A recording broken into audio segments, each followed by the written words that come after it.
So at the time of this recording, we're starting to look towards the end of the year, and I like to look at the seasons as an opportunity to reflect back. A lot of people might say that it's good to have a consistent level of goal setting and for things to just be the same throughout the year. But I think seasons are really those opportunities to stop and reflect and really take a chance to make a change that you wouldn't otherwise in the normal course of your day-to-day or your week-to-week.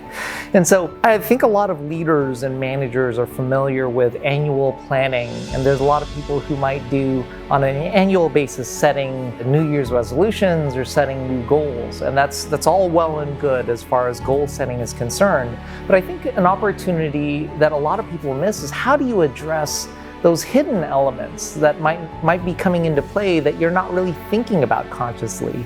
And so you might set goals for a given year, you might set resolutions and think, what can be different this year, but only be thinking about that thing, only be thinking about that goal.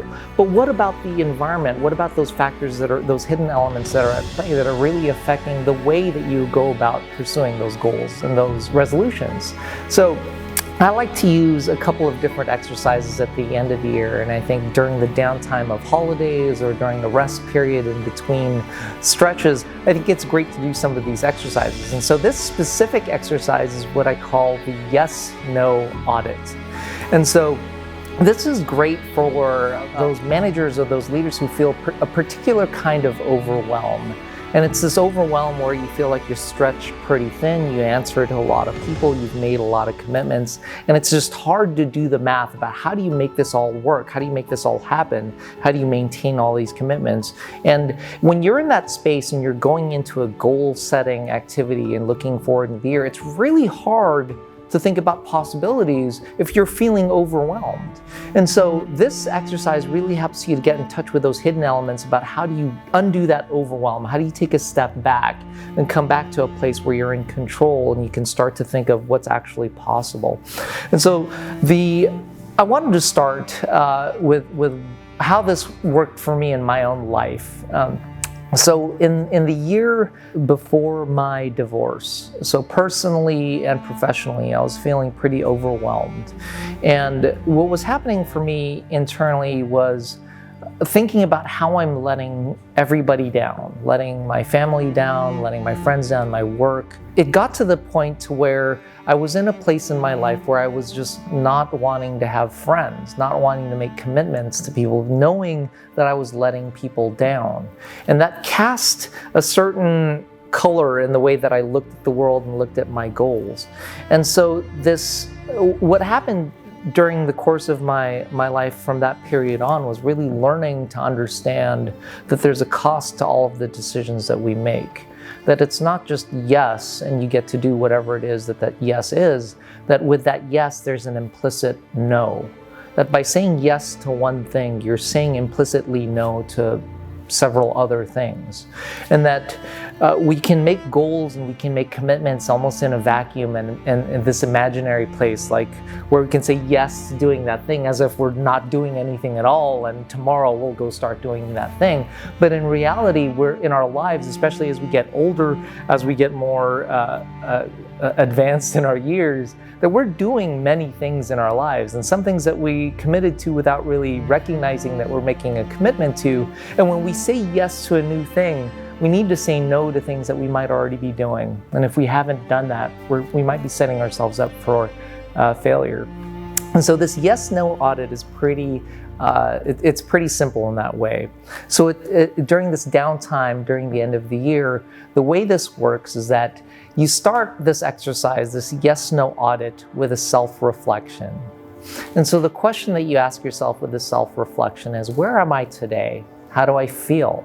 What is true? The things that you're satisfied with, the things that you're dissatisfied with. And then on the flip side of that, so if it's a piece of paper, you can flip that over and ask yourself the question, this time next year, what would I love to be different? For the things I'm dissatisfied with, how would I want that to change? With the things that I'm satisfied with, how would I want that to be the same? How would I want that to be different? And then the next step is to do your actual yes-no audit. And so on a piece of paper, you can divide it in half, and in one column, at the top, say yes, and at the other column at the top, write no. And then reflect back this year on all of those major yeses, those things that you said yes to that you remember, and actually write those down. I said yes to this opportunity. I said yes to this job. I said yes to this offer. I said yes to be part of this group. I said yes to being friends with this person. And write all of those things down that you can remember, that the meaningful yeses. And it's meaningful if you can remember it. So just write that down. There's no right answer there. And then on the other column, on the no column, do the same exercise. Ask yourself, what are those no's that I actively remember that I said no to this year? I said no to an opportunity. I said no to a relationship. I said no to an offer, a business opportunity. What are all of those things that you can remember this year? And write those down in the no column.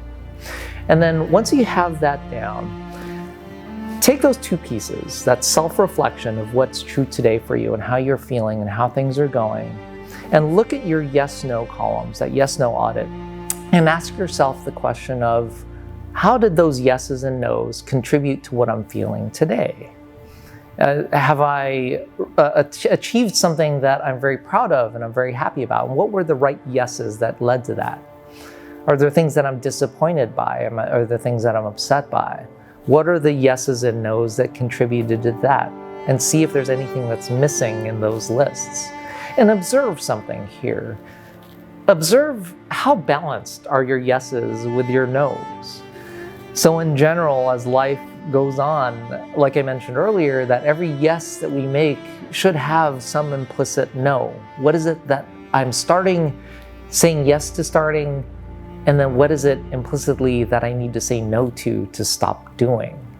And if you find that your yeses are imbalanced, that like me at one point in my life, that I had a long list of yeses and a very short list of nos, where do I need to start saying no to balance out those yeses?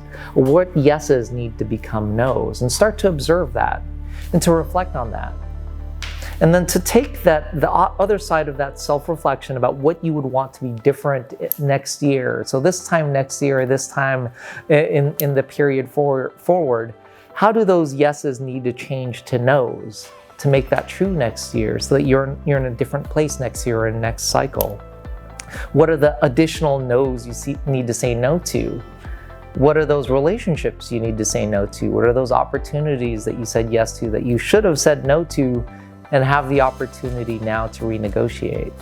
So this is the exercise. This is the yes-no audit. And really observe yourself in this. What does this feel like as you think about what it feels like to consider renegotiating those yeses and who you gave those yeses to and you now need to say no to? What are those things that were taking effect in your life that didn't show up as yeses, but really were yeses that you believe a lot in or value a lot? Like for me, yeses that were implicit before that needed to become explicit as I became busier or more active in my business and in my career were those commitments and yeses to my family and to my kids. Yes, I will read to my kids every night. Yes, I will have dinner and pay attention to my family. What are the no's that need to accompany that? No, I will not have my phone in front of me. No, I will not respond to messages that come in from work or business during dinner time or bedtime. So what are those things, those yeses that were missing, that were implicit, that need to be made explicit so that you can be very strong in those no's? So that's the yes-no audit. Super simple, but very effective in raising your awareness, being in touch with those hidden elements that affect our ability to not just see what's possible when it comes to goal setting, but actually achieve what we set out to do because they're important to us. Translating that to clear yeses and nos, really effective, really important.